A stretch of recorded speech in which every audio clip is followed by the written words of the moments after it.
என்னடி பலத்த யோசனையில் உட்காந்துங்கிற? அதுவாங்க, எனக்கு ஒரு டவுட்டுங்க. உனக்கா? என்னடி டவுட்டு? ஏங்க, டாக்டருக்கெல்லாம் என்னங்க எதிர்பார்ப்பா இருக்கும்? நான் உங்களுக்கு என்னடி பெருசாக எதிர்பார்க்க பாரு. எல்லாரும் நோயாளியாக இருந்தால் நல்லா இருக்குன்னு கொஞ்சம் நினைக்குவாங்க. சரிங்க, அப்போ வக்கீலோட எதிர்பார்ப்பு என்னவாங்க இருக்கும்? அதுவா, கோர்ட்டுக்கு வர பிரச்சனைலாம் நம்மக்கிட்டேயே வந்து கேட்டால் நல்லா இருக்கும்னு இருக்கும். அப்போ போலீஸோட எதிர்பார்ப்பு என்னங்க இருக்கும்? போலீஸோடதா? போலீஸு எல்லாரும் கிரிமினலாகவே இருந்தால் நல்லா இருக்குன்னு யோசிக்குவாங்க. அப்படியாங்க? அப்படின்னா என்னோட எதிர்பார்ப்பு என்னங்க இருக்கும்? உனக்கா? எல்லா வேலையும், அதாவது சாப்பாடு செய்கிறது, சாமான் விளக்குறது, ஊரை போடுறது, துணி துவைக்கிறது, எல்லாம் இருக்குன்னு எதிர்பார்ப்படி.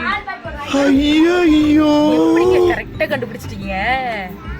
என்ன கொடுமை சார் இது? செய்வடி செய்வேன், இன்னும் செய்யும் வைக்குவேன்.